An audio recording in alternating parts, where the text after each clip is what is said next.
महाभारत का war is not a real estate war. Mahabharat का war is a punishment given to the wrong deeds. आत्मज्ञानम परम सुखम. सबसे बड़ा सुख जो है वो अपने बारे में जानने का है. मन आपका सबसे बड़ा मित्र हो सकता है अगर वो आपके नियंत्रण में, और वही मन आपका सबसे बड़ा शत्रु हो सकता है यदि आप मन के नियंत्रण. तो आज अगर कोई भी इंसान ये बोलता है कि I am a self made man, वो डिसरिगार्ड कर रहे हैं उन सभी सैक्रिफाइसेस का.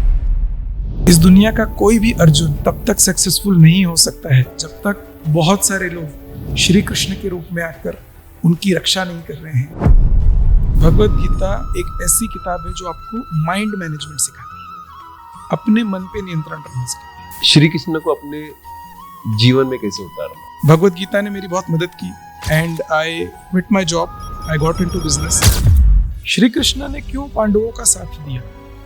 क्यों श्री कृष्ण ये चाहते थे कि युधिष्ठिर राजा बने और दुर्योधन राजा ना हो? Is it creating wealth is good, isn't it? देखिए, इसका जवाब तो बहुत सिंपल है.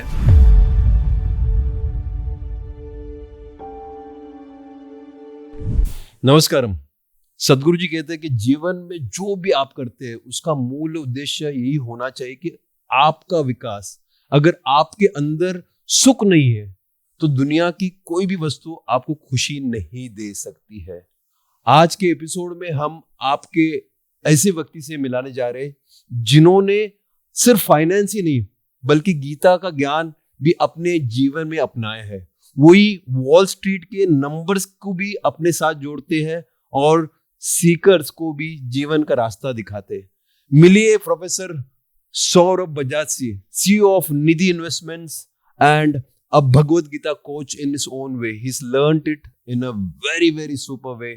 चलो आज चलते हैं हम इस सफर में जहां पर आप पैसा भी सीखेंगे और परमार्थ भी.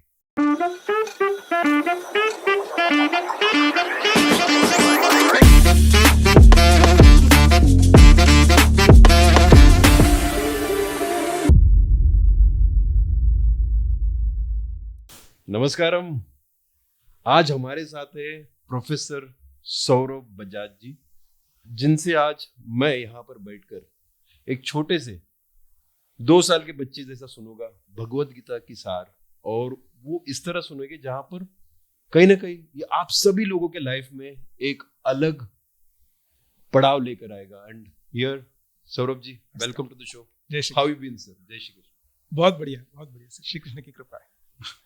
आप फ्रॉम अ फाइनेंशियल बैकग्राउंड, जहाँ से आपने शुरू की, आप जेपी मॉर्गन में थे, आपकी इंटर्नशिप शायद बॉम्बे स्टॉक एक्सचेंज में हुई, और ये सब करते हुए अपने भगवत गीता कहाँ से शुरू हुई, बताइए जरा. ओके, देखिए, भगवत गीता में एक चीज जो मुझे समझ में आई इतने सालों में कि भगवत गीता आपके जीवन में तब आती है जब श्री कृष्ण चाहते हैं कि अब से तुम भगवत गीता को फॉलो करो. लेकिन अगर आप जेपी मॉर्गन की जर्नी के बारे में कहेंगे तो एक छोटा सा इंसिडेंस में शेयर करूंगा कि मैं मेरे परिवार से या एक्सटेंडेड फैमिली से, I am the first MBA from my family. Even in the near and dear ones में भी फर्स्ट MBA था. सबके लिए बहुत प्राउड की बात थी. जेपी मॉर्गन में उस समय का जो हाईएस्ट पैकेज मुझे लगा था, तो वो भी सबके लिए बहुत प्राउड की बात थी. तो जो भी रिश्तेदार थे, चाचा जी, मामा जी, लोग बहुत अपने आसपास में बोलते थे मेरा भांजा MBA है NMIMS से, जेपी मॉर्गन में जॉब करता है.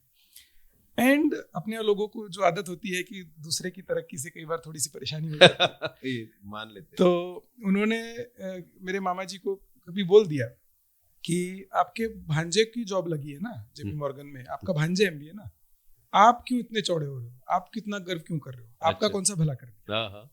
और मजाक मजाक में ये बात मेरे तक पहुंच गई कि उन्होंने ऐसा कहा. नाउ समहाउ मुझे ऐसा लगा कि ये श्री कृष्ण का संदेश है कि बेटा तुमको नॉलेज तो बहुत मिल गई, स्किल्स तो बहुत मिल गई, लेकिन क्या इसका उपयोग तुम अपने लोगों के लिए कर रहे हो, अपने देश के लोगों के लिए, अपने सोसाइटी के लिए कुछ कर रहे हो. And that is when I decided कि नहीं, ये तो मेरे स्किल्स सिर्फ पैसा कमाने की डायरेक्शन में नहीं जाने चाहिए. I have to make my birth worthwhile. जिस पर्पज के लिए श्री कृष्ण ने हमें भेजा है वो पर्पज तो पूरा करना होगा. And that is where Bhagavad Gita ने मेरी बहुत मदद की. And I quit my job, I got into business. और बिजनेस में मैंने 2 बिजनेसेस स्टार्ट किए. One was helping people create wealth, क्योंकि that is one very important part of their life.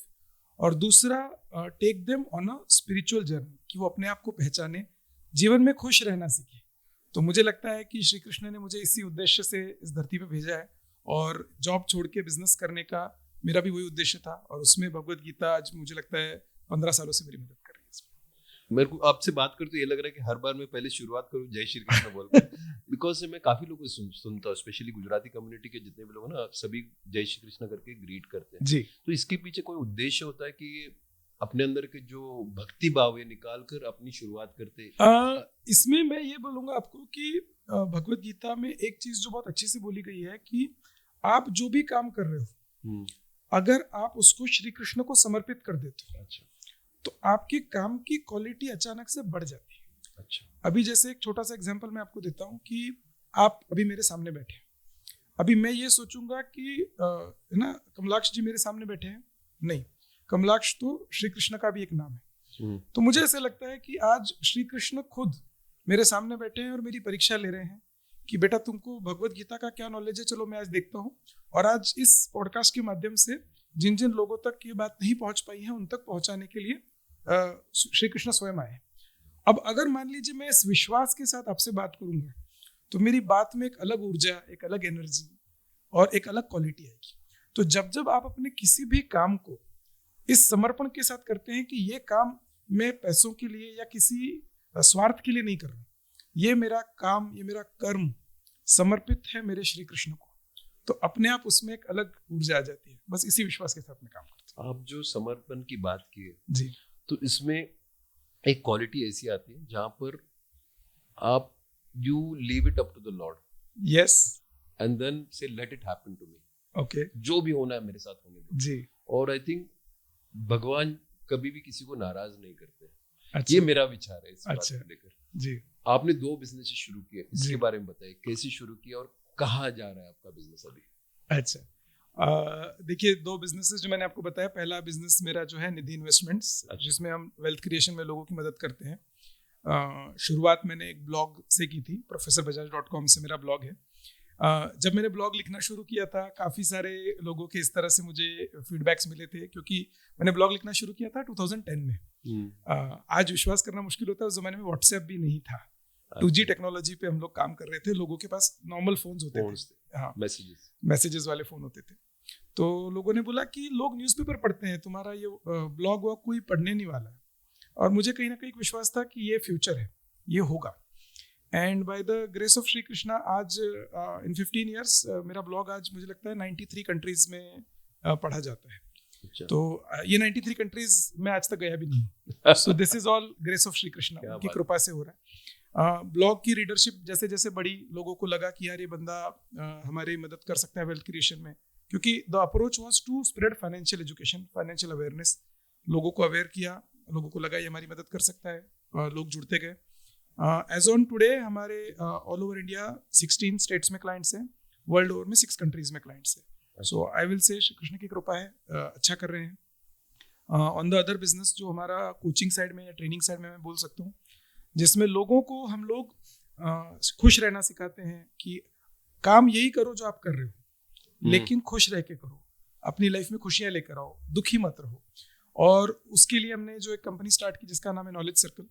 तो उसमें हम लोग लोगों को नॉलेज देते हैं, जो एक श्लोक है भगवत गीता में, आत्मज्ञानम परम सुखम।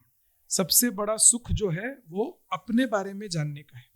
जब तक आप अपने आप को जानोगे नहीं, तब तक आप सुखी नहीं हो पाओगे, खुश नहीं हो पाओगे। तो सबसे पहले अपने आप को जानना हम लोगों को सिखाते हैं, और जब वो अपने आप को जान लेते हैं तो अपने आप उनकी लाइफ में खुशियाँ आना शुरू हो जाती हैं। यहाँ पे भी हमने पिछले सालों में मुझे लगता है 15 से 20 हज़ार लोगों को ट्रेन किया है, ओवर 400 प्लस ऑर्गेनाइजेशंस में। ये नंबर्स ज़्यादा इंपॉर्टेंट नहीं है, इम्पॉर्टेंट ये है कि जितने लोगों तक हम पहुँच पाए हैं, उतने लोगों की लाइफ में जो बदलाव आया है, उसमें कहीं ना कहीं एक खुशी महसूस होती है कि श्री कृष्ण ने जो काम दिया है कुछ हद तक ठीक से निभा पा रहा। आत्मज्ञानम परम सुखम, जी, जैसे आप कहते हैं, जी, सुख की जो इच्छा होती है सभी, इन टर्म्स ऑफ आप पैसा कमाना चाहते हो, अपने रिलेशनशिप में आप उसे अच्छा करने, तो भगवत गीता क्या कहती है इस बारे में? बहुत बढ़िया क्वेश्चन है आपका। तो आत्मज्ञानम परम सुखम के लिए सबसे पहले हम अपने आप को जानें। जैसे अगर आप भगवत गीता का एक कोई पोस्टर देखते हो तो आपको दिखाई देती है 4 चीजें। एक रथ है, रथ में 4 घोड़े लगे हैं, रथ पे अर्जुन जो है वो एज अ रथी सवार है और श्री कृष्ण जो है वो एज अ सारथी सवार है। नाउ अगर मैं आपसे पूछूं कि हम लोग 4 चीजों से बने हैं, आप बताना चाहेंगे 4 चीजें क्या है? जितना मेरा समझ है उसमें एक तो फिजिकल बॉडी है जी, माइंड है जी, और बाद में जैसे इंटेलेक्ट है, जी, the body mind and soul जो कहते हैं। बिल्कुल बिल्कुल सही। तो हम लोग इन 4 चीजों से बने हैं। अच्छा, तो the body, the mind, the intellect and the soul. हाँ जी। ठीक है, तो ये चारों का, ये जो भगवत गीता का जो पिक्चर है ये हमारा प्रतिरूप है कि जो हमारी बॉडी है वो रथ है, वो हमें मिला हुआ है कर्म करने के लिए। यहाँ एक जगह से दूसरी जगह जाने के लिए जैसे हम रथ का इस्तेमाल करते हैं, इस बॉडी के बिना हम एक जगह से दूसरी जगह नहीं जा पाएंगे, कोई मूवमेंट नहीं कर पाएंगे। जो हमारा माइंड है वो 4 घोड़े हैं जो इस रथ को खींच रहे हैं। ठीक है, अब अगर घोड़ों पे कोई सारथी नहीं होगा या उनकी लगाम किसी के हाथ में नहीं होगी तो घोड़े रथ को कहीं भी ले जाएंगे। बिल्कुल उसी तरह अगर हमारे मन को बेलगाम छोड़ दिया जाए तो वो कहीं भी पहुंच जाएगा।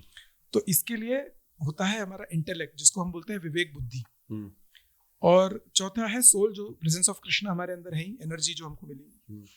नाउ इसके अंदर अगर हम में से बहुत सारे लोग बचपन से जब हमारा जन्म होता है तो हम हमारे सेंसेस को सेटिस्फाई करने में लगे होते हैं। एक छोटा बच्चा है, उसकी क्या इच्छा होती है? मुझे खाने के लिए क्या मिल रहा है, मुझे खेलने के लिए क्या मिल रहा है, मैं टीवी कितनी देर देख रहा हूँ। एंटरटेनमेंट, अपने सेंसेस को सेटिस्फाई करने में लगे हो। तो ये हमारा मन है जो हमें इधर उधर लेके जा रहा है, रथ को भटका रहा है।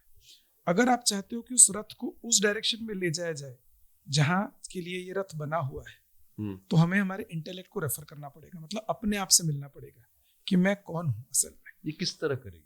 ये किस तरह करेंगे? अपने आप से सवाल पूछ के कि मैं जो ये कर रहा हूं ये क्यों कर रहा हूं। आज अगर मैं एक छोटा सा सवाल आपसे पूछूं, एक मनुष्य में और एक पशु में क्या फर्क होता है? मनुष्य सोच सकता है, जैसे मुझे इधर से उधर जाना है कोई काम के लिए तो मैं वो कर सकता हूँ। ये बहुत सिंपल तरीके से मैं अपने आप को समझता हूँ कि जैसे आज आके पॉडकास्ट में बैठा, मुझे पता है पॉडकास्ट करना है आज, शायद इच्छा है और इच्छा को किस तरह परिपूर्ण करना ये मुझे समझ आती है। जी, इसके अलावा अगर मैं एक और डिफरेंस आपके साथ शेयर करूं, एक पशु जो होता है उसकी दिनचर्या किस तरह की होती है?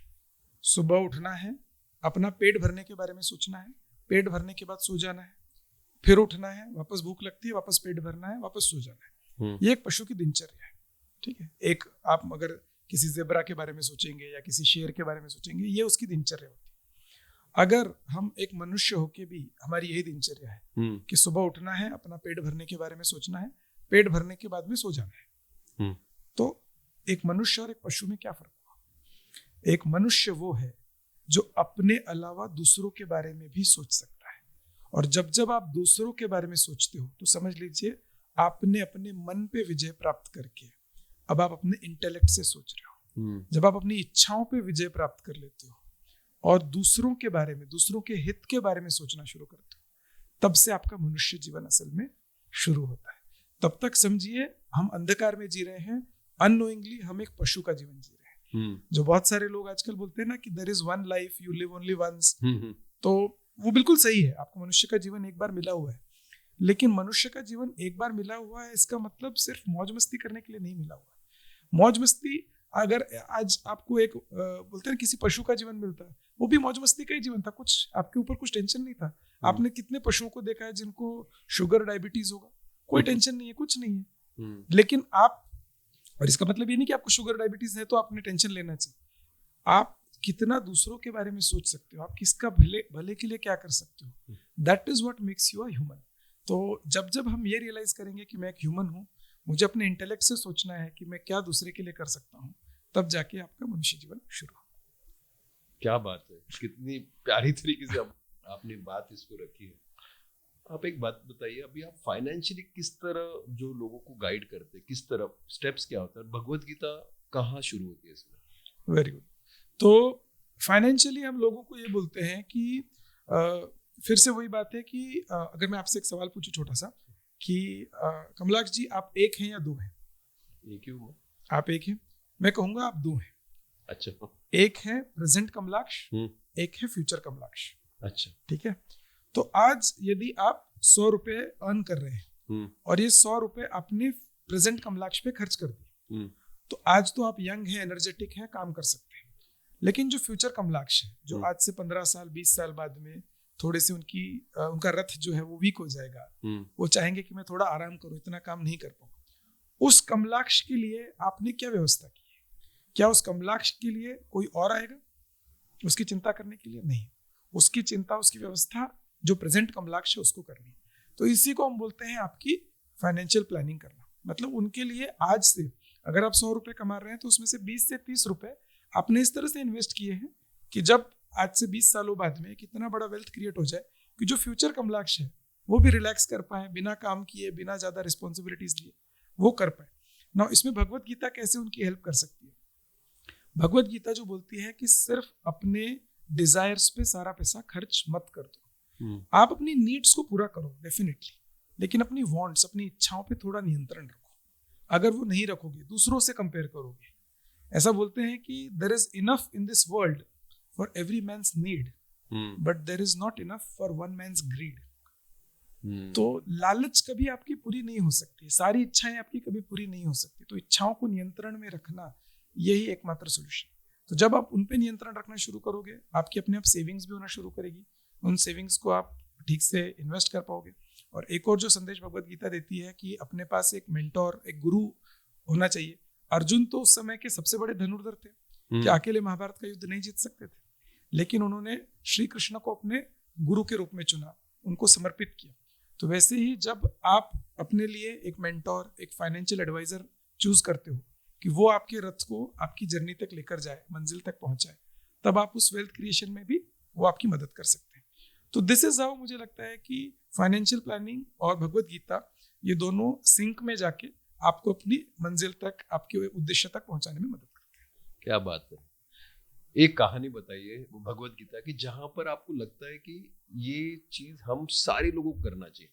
मतलब ऐसा कोई एक जैसे गीता सार जो बोलते हैं, जो कृष्ण भगवान ने अर्जुन को दिया जस्ट बिफोर, जैसे युद्ध शुरू होने से थोड़े पहले ही बताया, उस वक्त को रोका गया था कहते हैं। तो ये किस तरह मतलब अपने लाइफ में हम इसको इन्वॉल्व कर सकते हैं? जैसे आपने पहले कहा कि हमें अपने आप को समझना बहुत जरूरी है। नहीं समझ सकते, अगर आपने बोला कि 20 रुपया बचा सकते हैं आप अपने जो भी इनकम से, उसको किस तरह बचाए, क्या करना चाहिए लोग? देखिए, 20 रुपए बचाने का मतलब ये है, वो 20 रुपए क्यों नहीं बच रहा है? क्योंकि वो खर्चा मेरा ऐसी जगह हो रहा है जो मेरी नीड नहीं है, मेरे रथ को जरूरत नहीं है। आज मान लीजिए मैं बोलूंगा कि किसी इंसान को 3 टाइम खाना खाना है, वो उसके रथ की जरूरत है, बॉडी को चलाना है तो उतना खाना उसको खाना पड़ेगा। लेकिन क्या वो खाना जो बोलते हैं ना, बहुत एग्जॉटिक जगह जाके वहां पे मैं वीडियो बनाऊंगा, वहां पे मैं फोटो खींचूंगा ताकि लोगों को मैं बता सकूं, उस खाने की भी फोटो खींचते हैं कई लोग। तो अब ये खाने की फोटो वो अपने लिए नहीं खींच रहा है, मैं मान लूंगा अगर अपने लिए खींच रहा है, अगर वो कहीं शेयर नहीं कर रहा है। ये खाने की फोटो उसको शेयर करनी है लोगों के साथ, ताकि लोगों को मैं बता सकूं कि मैं कितनी अच्छी जगह खाना खा रहा हूं या कितना अच्छा खाना खा रहा हूं। अगर दूसरे को तकलीफ देकर या दूसरे को जेलस फील करवाने में हम सुख ढूंढ रहे हैं, हम कभी सुखी नहीं होने वाले। तो उस सुख के बजाय हम उसमें खुशी ढूंढे कि श्री कृष्ण ने की कृपा से आज मुझे अच्छा खाना मिल रहा है, और अच्छा खाना खाने के बाद में मेरे पास कुछ पैसा बच रहा है जो मेरे फ्यूचर के लिए भी मुझे काम आएगा। तो इसमें अपने मन पे नियंत्रण फिर से आपके बहुत काम आने वाला है। अपने मन पे, अपनी इच्छाओं पे जो नियंत्रण करोगे वो आपको सेविंग्स के लिए भी हेल्प करेगा और आज को भी आपको खुश करेगा। क्योंकि आज जो आपको लगता है ठीक है, आपने एक जगह फोटो खींच के डाल दिया, आपको क्या लगता है उसके बाद स्टोरी वहीं रुक जाती है? नहीं, आप वेट करते हो कितने लोगों ने मेरी स्टोरी देखी, कितने लोगों ने लाइक किया, कितने लोगों ने कमेंट किया। अगर वो लाइक्स और कमेंट्स नहीं आए, आप फिर दुखी हो गए। तो मतलब इतना अच्छा खाना खाया आपने, 2000 रुपया दे के आ गए होटल को, फिर भी आप दुखी हो, क्यों? लाइक्स नहीं। तो अपनी खुशी आपने उस खाने के रस में नहीं ढूंढा, अपनी खुशी आपने एसोसिएट कर दी with what others are thinking about me, how others are reacting on my post. अगर इससे आप अपनी खुशी को एसोसिएट करोगे तो खुश आप हो ही नहीं सकते। तो यहाँ पे आपका पैसा भी नहीं बचा और आप खुश भी नहीं।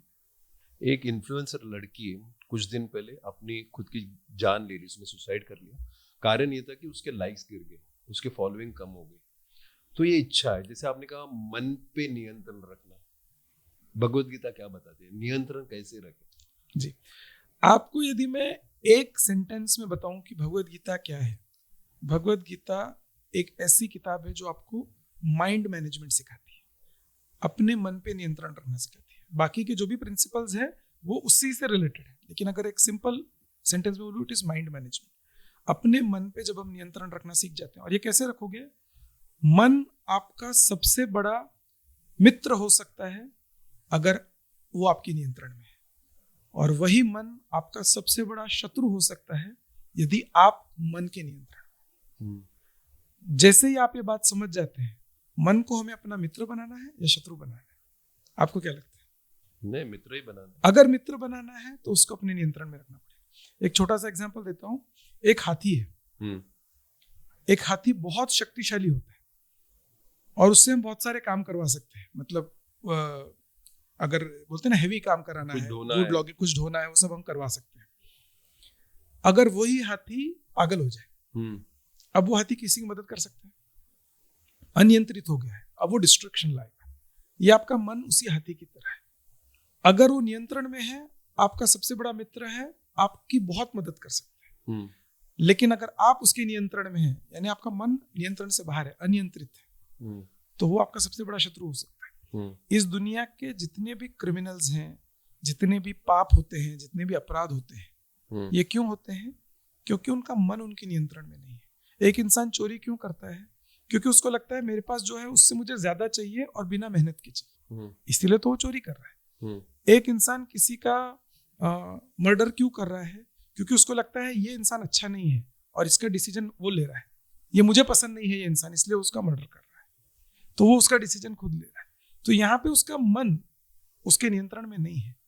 जब आपका मन आपके नियंत्रण में होगा तब आप इस तरह के अपराध नहीं कर पाओगे। So the bottom line to और the solution to every problem in this world is controlling your mind और मैनेजिंग योर माइंड। क्या बात है। ये एक बिलियनर का कहना है, स्पेशली अमेरिकन बिलियनर्स जो उसे फॉलो भी करते हैं जी, कि उनका कहना है कि war, if you know war you can do business. ये ऐसा काफी बिलियनर्स ने कहा, because they know the strategies of war. किसी युद्ध लड़ा जाता है तो उसे अपने बिजनेस में अप्लाई करते हैं। जी। भगवत गीता जिसमें महाभारत है, ये भी एक युद्ध की कहानी है जी। और जैसे मेरे गुरु सदगुरु कहते हैं कि ये एक रियल एस्टेट फाइट है। It's a real estate fight कि ये जगह मेरी है, ये जगह मेरी है, उसी पर युद्ध शुरू हुआ था। आपका क्या कहना है कि इसका ये युद्ध का जो तरीके है, द पावर ऑफ वॉर, ये सब आप मानते हैं ऐसा है क्या कि you can take examples, the right examples, और उसे अपनी जिंदगी में ला सकते हैं? आपका क्वेश्चन बहुत अच्छा है। In fact that brings me to one of my very favourite examples. आज से 5 साल पहले हम लोग एक वायरस से जूझ रहे थे। कौन सा वायरस था? कोविड से। एक वायरस है जिससे हम सदियों से जूझ रहे हैं। पता है कौन सा वायरस है? It is called the virus of entitlement. ये मेरा है, ये मैं किसी को नहीं दूंगा। महाभारत क्यों हुई? Is it a realistic war? Maybe not. It's a war of entitlement. Duryodhan को जब श्री कृष्ण जब शांति दूत बन के गए थे और उन्होंने दुर्योधन को बोला कि तुम आधा राज्य नहीं देना चाहते तो कोई बात नहीं, तुम पांडवों को 5 गांव दे दो, वो फिर भी तुमसे युद्ध नहीं करेंगे। और उसके जवाब में दुर्योधन ने कहा, सुई की नोक जितनी भूमि भी मैं पांडवों को नहीं दूंगा, ये सब कुछ मेरा है। This is called the virus of entitlement, जो दुर्योधन के दिमाग में बचपन से भरा गया था कि ये सब कुछ तुम्हारा है, तुम्हें किसी को कुछ नहीं देना। और जब भगवत गीता आप पढ़ते हो, भगवत गीता आपको बार बार बताती है आपका कुछ भी नहीं है। We don't own anything. क्या लाए हो जो क्या लेके जाओ। Yes. Part of the Bhagwat. इसको मैं एक और अपने रियल लाइफ एग्जांपल से अगर आपको बताऊं कि मान लीजिए हम लोग किसी कंपनी में जॉब करते हैं, उस कंपनी की तरफ से हमको एक क्वार्टर मिला हुआ है रहने के लिए। ठीक है, कंपनी का क्वार्टर मिला हुआ है, कंपनी की कार है, आप सब कुछ यूज कर सकते हो। Do you own it? No. जिस दिन आप कंपनी से रिजाइन करोगे वो क्वार्टर जाएगा। तो ऐसा समझ लीजिए कि इस दुनिया में जो कुछ है ये पहाड़, पेड़, नदियां, ये सब कुछ आपको मिला हुआ है एक अच्छी लाइफ जीने के लिए. We don't own any of this. जब इस कंपनी से रिजाइन करेंगे ना तो सब ये यहीं छोड़ के जाने वाले. The moment you realise this कि मैं तो कुछ ओन करता ही नहीं हूं, तो फिर युद्ध कहाँ है? युद्ध किस बात का है? आपको मिली हुई है रिस्पॉन्सिबिलिटी.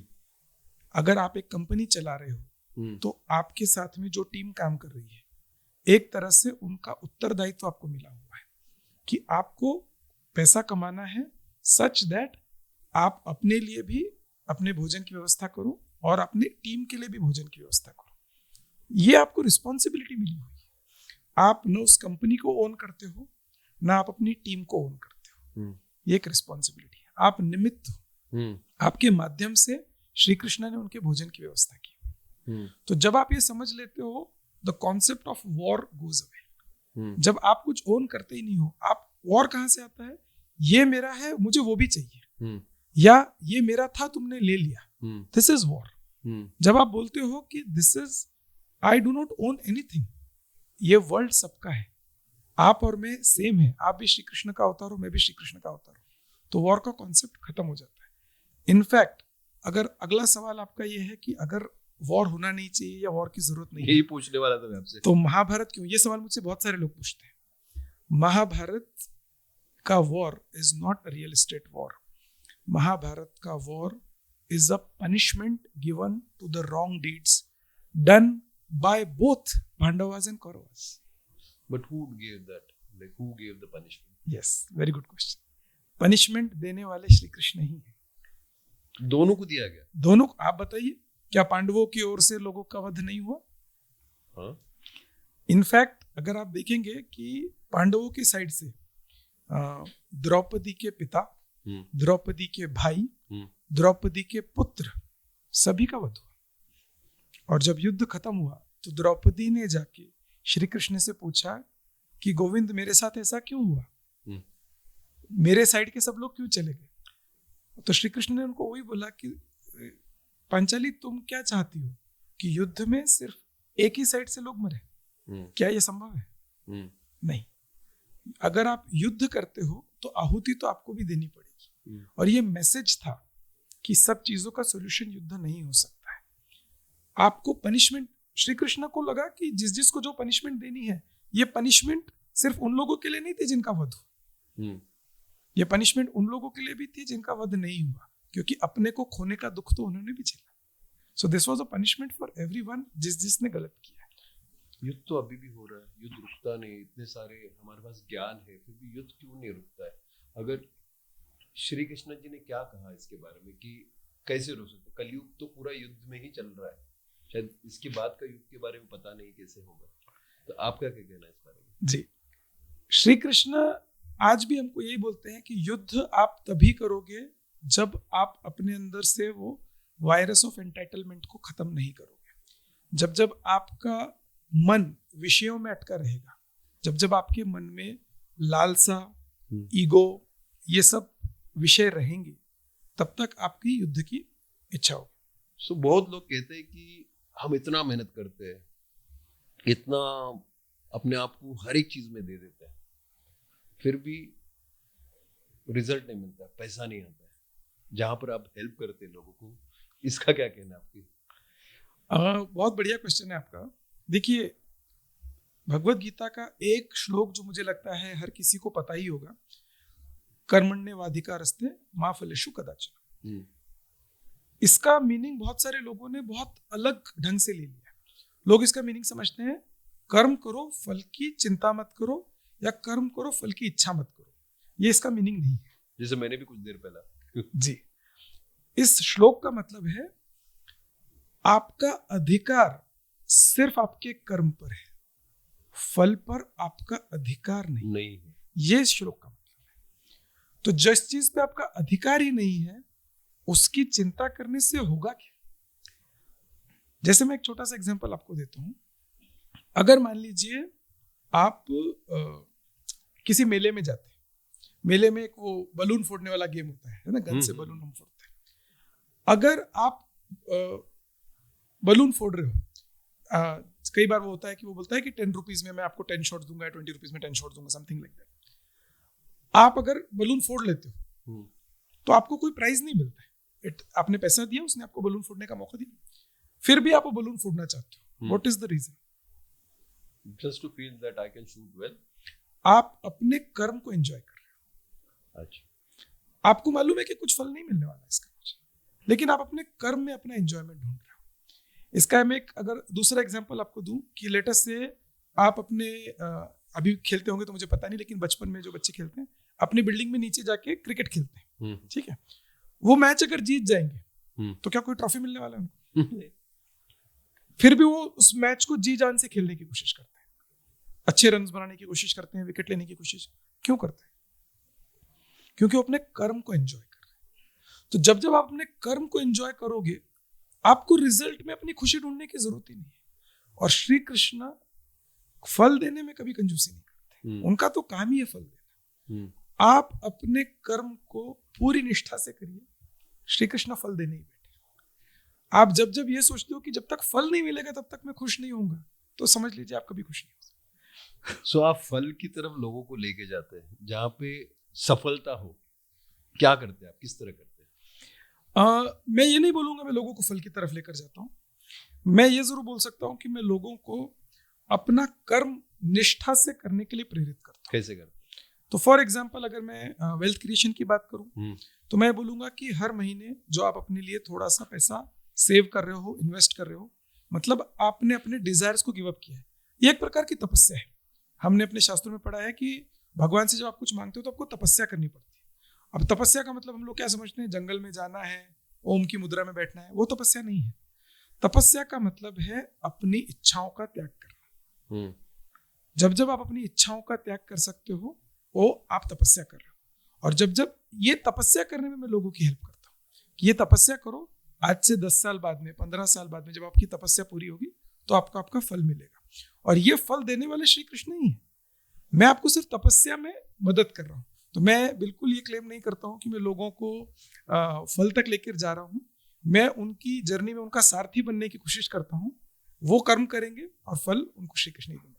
किस तरह हेल्प करते हैं आप? मतलब जैसे आज के दिन में लोग जितना भी कमाते हैं वो रहता नहीं है उनके लिए, बिकॉज आपने जैसे बोला इच्छाएं रख लो, बट जैसे हमारे मुंबई जैसे शहर में आपको लगता है कि हर दिन जो महंगाई बढ़ती है तो लोग उसको किस तरह संभालेंगे, क्या करें उसके लिए? देखिए, एक फैक्ट जो मैं आपका के साथ शेयर करता हूँ अपने बारे में। I am not born and brought up in Mumbai. अच्छा, ठीक है। I come from a very small town जिसका नाम है पुसद। नागपुर से 250 किलोमीटर दूर है। शायद आज भी उसकी पॉपुलेशन 1 लाख नहीं होगी। अच्छा, वेरी वेरी स्मॉल। पुसर नाम की जगह। जी।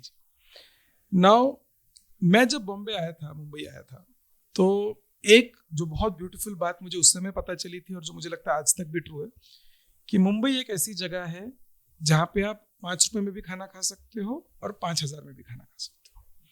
सो ये शहर सबके लिए है और it gives you that diversity. ये डिपेंड करता है, पहली बात आप कमाते कितना है, और ऑल्सो डिपेंड करता है कि आपकी इच्छाएं कितनी है। तो अगर आपकी कमाई बढ़ रही है और आप अपने स्टैंडर्ड ऑफ लिविंग बढ़ाना चाहते हो, that is totally up to you. But standard of living को बढ़ाते बढ़ाते इस हद तक मत लेकर जाइए कि आपके हाथ में कुछ नहीं बचे अपने फ्यूचर के लिए। जैसे मैंने आपको बताया, फ्यूचर कमलाक्ष की चिंता करने की जिम्मेदारी जो है वो प्रेजेंट कमलाक्ष के ऊपर है। तो वैसे ही आज अगर आप बोलते हो कि यार मेरे पड़ोसी ने ना BMW ली, तो मैं अपनी मारुति में ऑफिस कैसे जा सकता हूँ? एक कार का काम क्या होता है? आपको एक जगह से दूसरी जगह लेकर जाना। वो काम अगर एक 5 लाख की या 10 लाख की कार कर सकती है, लेकिन आपको दिखावे के लिए 50 लाख की या 1 करोड़ की कार खरीदनी है और फिर आप बोलते हो कि मेरे पास पैसा नहीं बचता है, तो इसकी रिस्पॉन्सिबिलिटी किसके ऊपर है? ये हमको खुद को सोचना है। अगर हम घर में खाना खा सकते हैं लेकिन हमको एक महंगे रेस्टोरेंट में जाके ही खाना खाना है ताकि हम लोगों को बता पाए कि हम कितनी महंगी जगह जाके खाना खा कर आए, और फिर हम बोलते हैं हमारे पास पैसा नहीं बच रहा है, तो इसकी रिस्पॉन्सिबिलिटी किसके ऊपर है? ये हमें खुद सोचना है। तो हमारा पैसा इसलिए नहीं बच रहा है क्योंकि हम अपनी इच्छाओं पर नियंत्रण नहीं ला रहे, इसलिए नहीं कि कमाई कम है। एक बंदा जो 15,000 रुपए महीना कमाता है अगर मैं आपको बताऊं कि वो भी पैसा बचा रहा है। हमारे कुछ क्लाइंट्स हैं जिनको हम इस जर्नी से लेकर जा चुके हैं। मेरे क्लाइंट जिनका मंथली इनकम शायद 2.5 लाख रुपए महीना था, और जब वो हमारे पास ऑनबोर्ड हुए तो पहला उनका कंप्लेन यही था कि सौरभ जी पैसा नहीं बचता है मेरे पास। मैंने बोला सर मेरे यहाँ जो बंदा 20,000 रुपये महीने में काम करता है वो भी अगर पैसा बचा पा रहा है और आप 2.5 लाख रुपये महीना कमा के पैसा नहीं बचा पा रहे हो, सो ये प्रॉब्लम इनकम का नहीं है, ये प्रॉब्लम थिंकिंग का है, ये प्रॉब्लम माइंडसेट का है। और वहां से उनकी काउंसलिंग करके हमने उनको लाख रुपया महीना बचाना सिखाया। अच्छा। और वहां से उनका वेल्थ क्रिएशन जर्नी स्टार्ट हो गया। तो मुझे लगता है ये हमारा काम है कि लोगों को सही मार्ग पर लेकर जाना, उनको विषयों से दूर करना, मन पे कंट्रोल करना सिखाना, और फिर उनको उनकी वेल्थ क्रिएशन जर्नी पर लेकर जाना। Very good. और आपने काफी सारे लोगों की मदद की इस तरह से। जी। एक बात यहाँ पर आती है कि आप लोगों को मदद करते हैं। जैसे आजकल जो स्टार्टअप का जमाना है, तो समझिए कि अगर अर्जुन जैसे जो मजले हुए धनुर्धारी थे, उन जैसे लोगों को, अगर जैसे अर्जुन जी को आज स्टार्टअप में कुछ शुरू कर रहे हैं, तो आपको क्या लगता है किस तरीका होना चाहिए आज के वक्त में? अगर अर्जुन आज का अर्जुन जो कहते हैं वो किस तरह अपने आप को शुरू करे, जिनके पास कला है, जिनके पास टैलेंट है हर एक चीज के लिए, वो किस तरह कर सकते हैं? बहुत बढ़िया क्वेश्चन है सर। इनफैक्ट एक अच्छी खबर आपको दे देता हूँ कि जैसे मैंने आपको बताया कि हम सब में श्री कृष्ण है, हम सब में अर्जुन भी है। अच्छा। है ना। और जिसका रथ जो है, जैसे मैंने आपको बताया हम 4 पार्ट से बने हुए हैं, तो अर्जुन तो है ही हमारे अंदर। तो कलाएं सबको दी है, सबको अलग अलग कलाएं दी है। अगर किसी को स्टार्टअप करना है, जो सबसे पहला रूल फॉलो करना है वो ये है कि मेरे अंदर ऐसी क्या स्किल है जिसकी वजह से मैं इस दुनिया के लिए कुछ बेहतर कर सकता हूँ। उस स्किल को आइडेंटिफाई करके ही अपना स्टार्टअप करना है, न कि दूसरे को देखकर। यदि मेरे स्टार्टअप का उद्देश्य ये है कि यार मेरी गली में एक बंदा है वड़ा पाव बेच के बहुत पैसा कमा रहा है, तो मुझे भी वड़ा पाव बेच के पैसा कमाना है। मेरी गली में एक बंदा है, या आजकल जो होता है कि एक इन्फ्लुएंसर है, वो इन्फ्लुएंसर बन के बहुत पैसा कमा रहा है, तो मुझे भी इन्फ्लुएंसर बनना है। अगर ये आपका स्टार्टअप का आइडिया है, sorry to give you bad news, ऐसे आप पैसा नहीं कमा पाओगे, ऐसे आप सक्सेसफुल स्टार्टअप नहीं बन पाओगे। स्टार्टअप का मतलब है वो चीज करना जो आप बहुत अच्छी करते हो, जिससे लोगों का भला हो सकता है। वो कोई भी चीज हो सकती है। अगर जैसे हम देखेंगे कि कुछ टैक्सी एप्स है, ठीक है, लोगों के लिए transport was a big challenge कि भाई 10 लोगों से पूछ रहा हूँ लेकिन मना कर रहे हैं मुझे ले जाने के लिए। यंग हूँ वहां तक ठीक है। आज मान लीजिए कोई 55 ईयर्स ओल्ड या 60 ईयर ओल्ड जेंटलमैन है जिनके हाथ पैर में दर्द होता है, जो घूम घूम के ऑटो नहीं ढूंढ सकते हैं, टैक्सी नहीं ढूंढ सकते। तो आज अगर एक ऐसा कोई ऐप बनता है जो बैठे बैठे उनके लिए टैक्सी बुक कर देता है, is it a revolutionary startup? Yes. क्या वो उनकी मदद कर रहा है? यस। तो यहाँ पे सक्सेस के चांसेस उनके बढ़ जाते हैं। अब अगर वहां पे ऐसा लगता है कि आज वो स्टार्टअप्स भी उनकी पूरी तरह से मदद नहीं कर पा रहे, मतलब उनकी भी रिक्वायरमेंट पूरी नहीं हो रही, और स्टार्टअप्स वहां पे आएंगे, शायद उनको मदद मिलेगी। लेकिन अगर सारे लोग बोलेंगे कि सब लोग हम वही ऐप चालू करेंगे और फिर भी हम सक्सेसफुल हो जाएंगे, द आंसर इज नो, नहीं हो पाएगा। आपको कुछ और सोचना पड़ेगा, आपको कुछ और देखना पड़ेगा कि अब क्या ऐसे कुछ लोग हैं जिनकी लाइफ में कुछ प्रॉब्लम है जो मैं सॉल्व कर सकता हूँ, शायद मैं ही सॉल्व कर सकता हूँ। जैसे हमने एक प्रॉब्लम आइडेंटिफाई किया कि इंडिया एज अ कंट्री हम लोग गरीब क्यों हैं। हमने आइडेंटिफाई किया कि बहुत सारे लोगों के पास फाइनेंशियल एजुकेशन नहीं है, अलग अलग लेवल्स पे नहीं है। या तो हम लोग सेव नहीं कर रहे हैं, या हम लोग सेविंग किया हुआ पैसा सही जगह इन्वेस्ट नहीं कर रहे हैं। वहां पे हमने गैप आइडेंटिफाई किया, एक स्टार्टअप चालू किया, और उससे हम लोगों की मदद कर पा रहे हैं। Did we succeed in that? Yes, क्योंकि हमको पता चला कि हम शायद इसके लिए बने हुए हैं। सो आपने रथ की बात की जी। ऐसा कहा जाता है कि जैसे ही युद्ध खत्म हुई जी, भगवान श्री कृष्ण ने कहा कि अर्जुन को उतर जाओ यहाँ से जी, रथ छोड़ दो आप जी। उससे पूछे क्यों करके, तो उन्होंने बोला नहीं उतर जाओ। और जैसे ही वो उतरे कहा जाता है कि वो एक्सप्लोड हो गई जी। ये बात है गीता में जी। तो ये पूरा इंसिडेंस ऐसा है कि जब युद्ध खत्म हुआ तो अर्जुन ने श्री कृष्ण से कहा कि माधव आप रथ से उतरिए, तो उन्होंने कहा नहीं पार्थ पहले तुम उतरो। और अर्जुन उतरे, उसके बाद श्री कृष्ण उतरे, और तब जाके वो रथ जो है अचानक से ब्लास्ट हो गया। और अर्जुन ने पूछा कि अरे ये रथ ब्लास्ट कैसे हो गया, युद्ध तो खत्म हो गया, अभी इस पे किसने बाण चला दिया?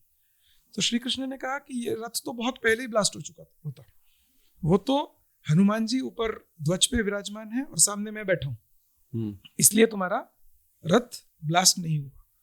और तब तक जो अर्जुन को एक भ्रम था कि युद्ध तो मैंने जीता है अपने शौर्य से, तब उसका वो भ्रम अचानक से चला गया।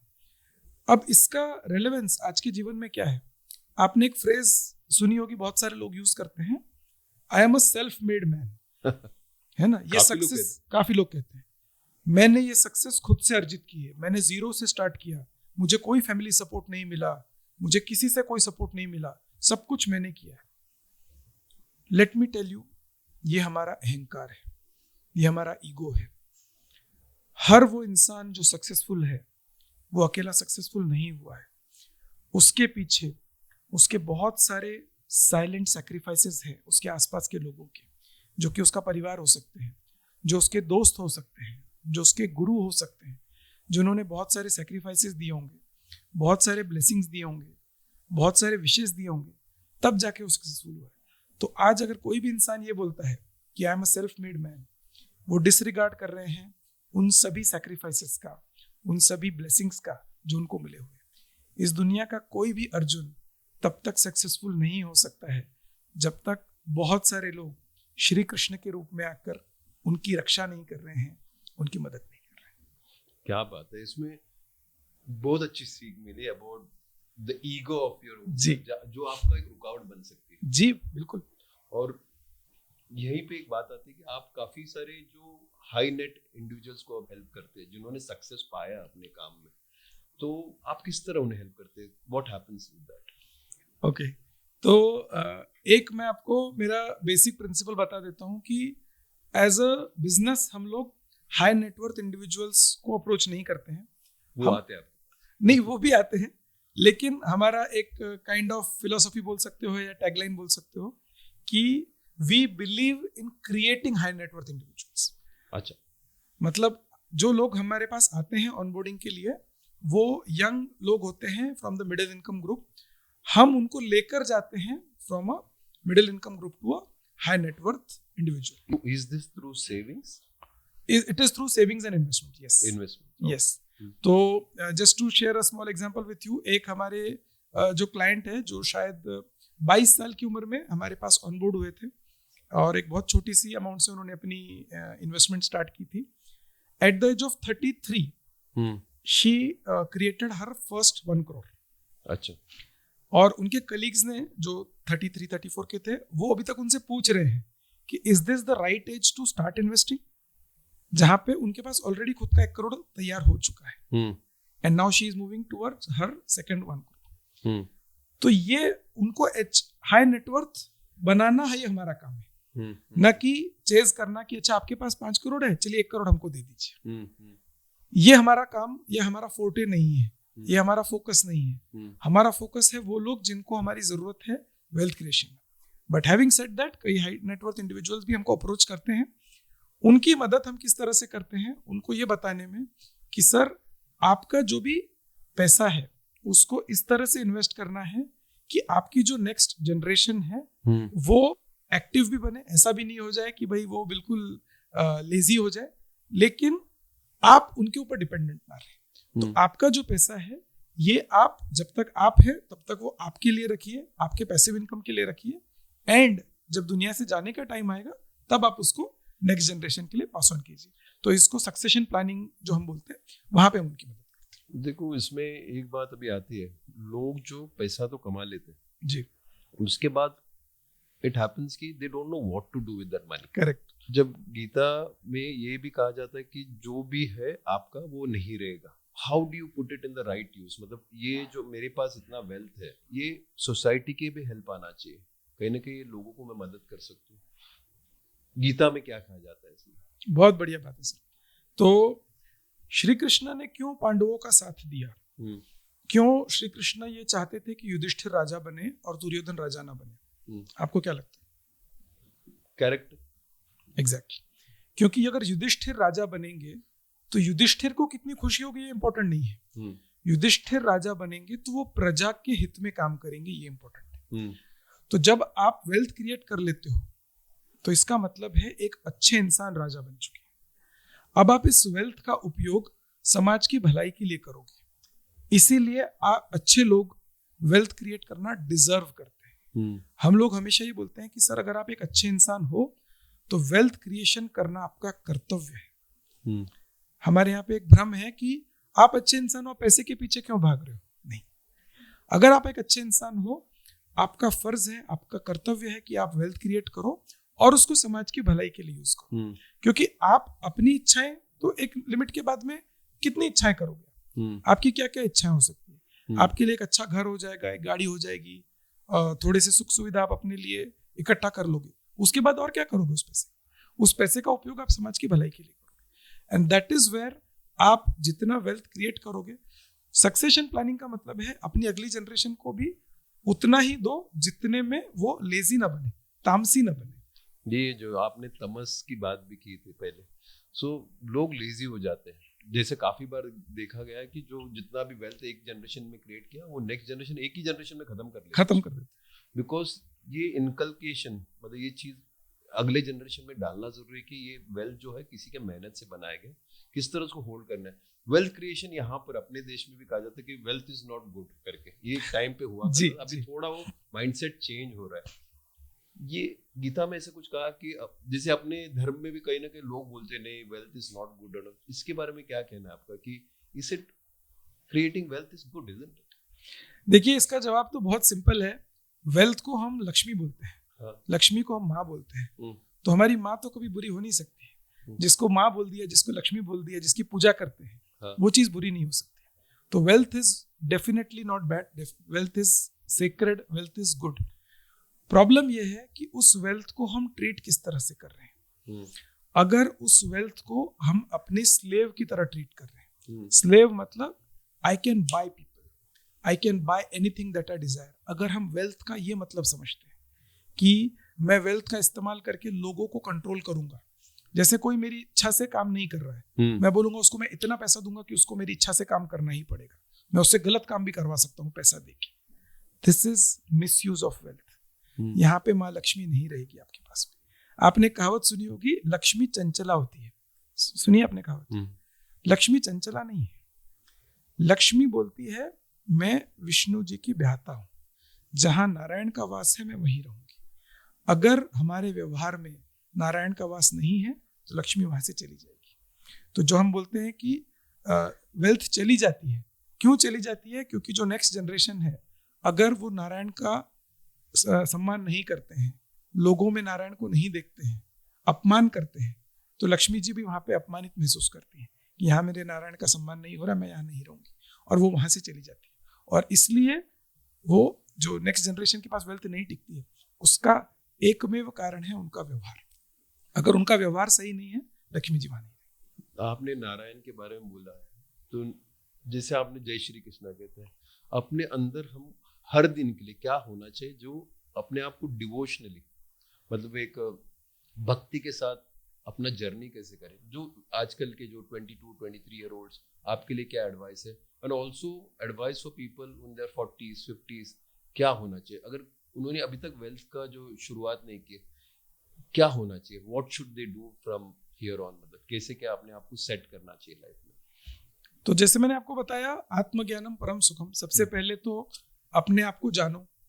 आप इस दुनिया में अगर मनुष्य का जीवन लेकर आए हो, एक पर्पस के लिए श्री कृष्ण ने आपको भेजा है। उस पर्पस को आप आइडेंटिफाई करो। उस पर्पस, आज अगर आपकी उम्र 22 साल है, आपको एक अच्छी बॉडी मिली हुई है, अच्छा माइंड मिला हुआ है, इसका इस्तेमाल आप कैसे इस दुनिया को बेहतर बनाने के लिए कर सकते हो। सोल्यूशन क्रिएटिंग आप कहना चाहेंगे इसे? सोल्यूशन क्रिएटिंग, और सोल्यूशन भी जैसे हमारे यहाँ एक वर्ड यूज होता है अंडर प्रिविलेज्ड। द मोमेंट हम ये वर्ड सुनते हैं, आपके माइंड में क्या आता है? कौन आता है आपके माइंड में? गरीब, जो जिनके पास पैसे नहीं, जो भीख मांगते हैं, जी, अंडर प्रिविलेज। करेक्ट। नाउ मजे की बात यह है कि each one of us under privilege in some manner. अच्छा, हम लोग गरीब सिर्फ उसको बोल रहे हैं जो पैसों में गरीब है। जो मान लीजिए, थोड़ी देर पहले मैंने आपको एग्जांपल दिया, एक व्यक्ति है जिसकी बैंक में 100 करोड़ रुपया पड़ा हुआ है, लेकिन आज वो आईसीयू में लेटा हुआ है। ऑक्सीजन मास्क के बिना सांस नहीं ले सकता, क्या आप उसको अमीर बोलेंगे या गरीब बोलेंगे? बहुत गरीब बोलेंगे। गरीब बोलेंगे, लेकिन 100 करोड़ रुपया है सर उनके पास, क्या करेगा? एग्जैक्टली। तो अंडर प्रिविलेज की डेफिनेशन, एक दूसरे का एग्जांपल देता हूँ, उनका शरीर बिल्कुल स्वस्थ है, बैंक में भी बहुत पैसा है, लेकिन मेंटल असाइलम में है, दिमागी स्थिति ठीक नहीं है, क्या अमीर बोलेंगे या गरीब बोलेंगे? बहुत गरीब है। तो इसका मतलब है कि वेल्थ जो है वो अलग अलग तरह की है, जो मैंने आपको बताया, और उस तरह से हम लोग सारे अंडर प्रिविलेज हैं इन सम मैनर और द अदर।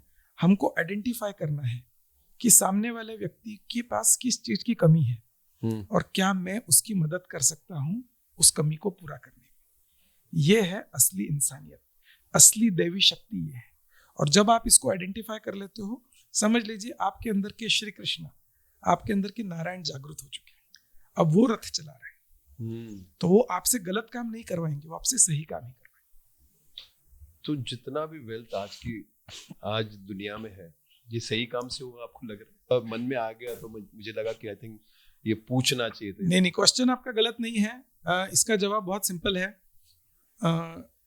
पांडवों को 12 साल का वनवास हुआ था, आपको याद हो? हाँ जी।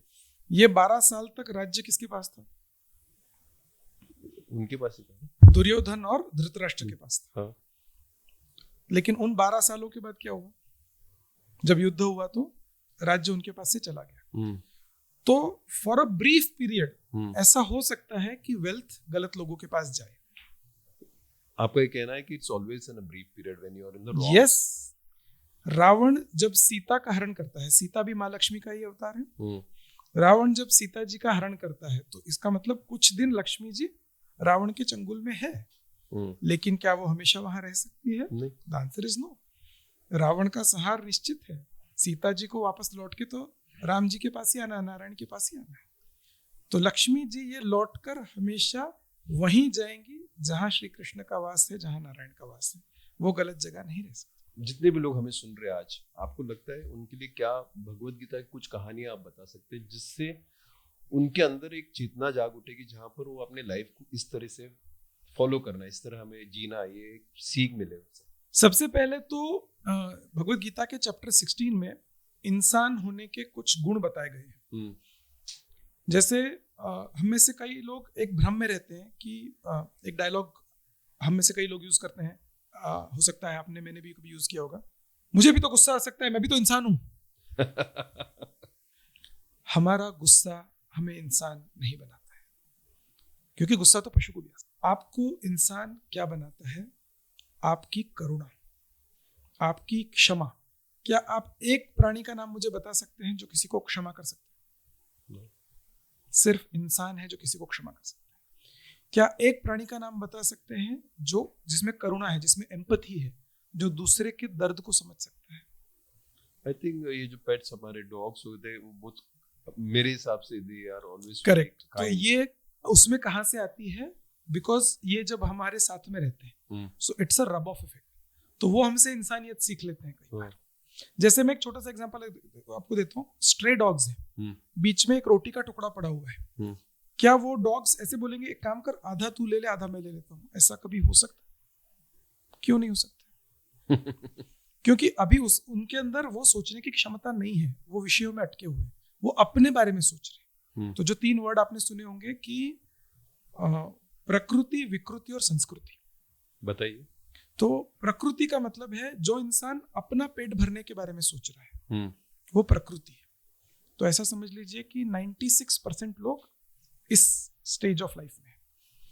विकृति का मतलब है दूसरे का छीनना। मेरा पेट भर गया लेकिन मुझे आपके पास का भी छीनना है, जो वॉर की बात कर रहे थे थोड़ी देर पहले, दैट इज विकृति। और संस्कृति का मतलब है खुद का पेट भरने से पहले मैं सोच रहा हूं कि क्या मैं आपके लिए क्या कर सकता हूं। दिस इज संस्कृति, this is the presence of God, जो दैवी शक्ति हम बोलते हैं।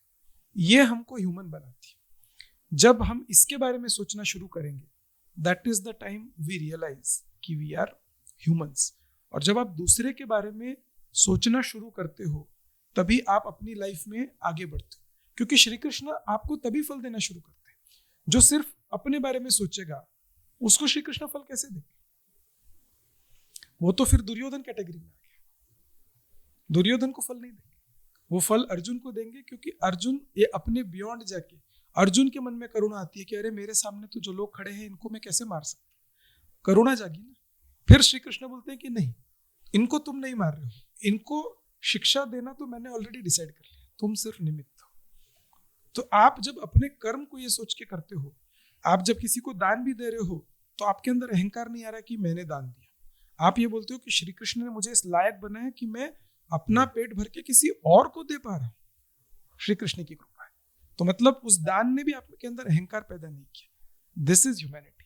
तो जो चैप्टर 16 के बारे में मैंने आपको बताया कि ये ह्यूमन क्वालिटीज जब आप अपने अंदर डेवलप करते हो, दैट इज द जर्नी जहां से आप अपने आप से ऊपर उठ के एक मनुष्य या एक देवी शक्ति की तरफ अपने आप को लेकर जाते हैं। प्रोफेसर साहब, भगवत गीता के बारे में जो भी जितने लोगों का विचार है, जिन्होंने शायद सुना भी नहीं है और उसके बारे में अध्ययन भी नहीं किया, क्या है जो आपको लगता है जो गलत सोच है इसके बारे में, और उसे किस तरह ठीक करना है? भगवत गीता को बहुत सारे लोग एक धार्मिक ग्रंथ समझते हैं, जो नहीं धार्मिक ग्रंथ से बहुत ऊपर है।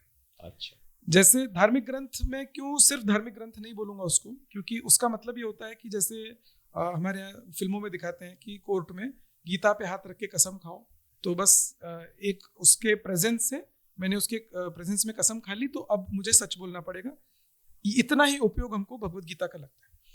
लेकिन जब भगवत गीता को आप अपने जीवन में उतार लेते हो, तो आपको उस पर हाथ रख के कसम खाने की जरूरत नहीं है। इनफैक्ट जो सत्य की डेफिनेशन भी उसमें बताई गई है। सत्य क्या है? सत्य सिर्फ सच नहीं है। अच्छा, जैसे मान लीजिए एक 5 साल का बच्चा है, एक घोड़े की तस्वीर बनाता है। 5 साल का बच्चा घोड़े की तस्वीर कैसे बनाएगा आप समझ सकते हो। आपको लाकर दिखाता है कि अंकल ये तस्वीर कैसी बनाई मैंने घोड़े की, तो आप क्या बोलते हो उसको? मतलब कैसे बनाया आपने, देख के बनाई बोलो। आप जब उस तस्वीर को देखोगे तो आपका क्या कमेंट होगा उस तस्वीर के बारे कि में? बहुत अच्छा बनाया बच्चा। क्या ये सच है? ये सवाल है मेरे लिए। ये सच नहीं, लेकिन ये सत्य है। डिफरेंस क्या है? आप ये भी बोल सकते थे ये क्या बेकार तस्वीर बनाई है, घोड़ा ऐसे थोड़ी होता है। और अगर आपको कोई बोलता कि अरे ऐसे क्यों बोल रहे हो, आप उसका जवाब दे सकते थे कि झूठ थोड़ी बोला, सच ही तो बोला, घोड़ा ऐसे थोड़ी होता है, क्योंकि उसने घोड़े की टांगे शायद पतली पतली सी, जो मतलब बच्चे जैसे बनाते हैं। लेकिन सत्य क्या है? सत्य में सच के अलावा आपका इंटेंशन और आपका टोनैलिटी बहुत मैटर करता है। तो बच्चे की तरफ जो हम हाव भाव जो प्यार रखते हैं वो रहना जरूरी है। तो आप उस बच्चे को बोलोगे बेटा ये बहुत अच्छा बनाया, इसको अपन और अच्छा कैसे बना सकते हैं ये मैं तुमको दिखाता हूँ। अच्छा, ये है सत्य। इसमें आपने बच्चे के मन का भी ध्यान रखा कि उसका मन नहीं दुखे, और उसको आगे तरक्की कराने के लिए, आगे प्रोग्रेस कराने के लिए आप उसकी कैसे मदद कर सकते हो। ये है सत्य। तो जब जब आप ये समझोगे कि भगवत गीता आपको किसी को सच भी बोलना है कि मुझे आपकी ये बात अच्छी नहीं लगी, आप उसको बोलने का तरीका अपना चेंज करोगे कि इस बात को ना अगर हम इस तरीके से करेंगे तो और अच्छा हो जाएगा। तो ये डिफरेंस है सच और सत्य का।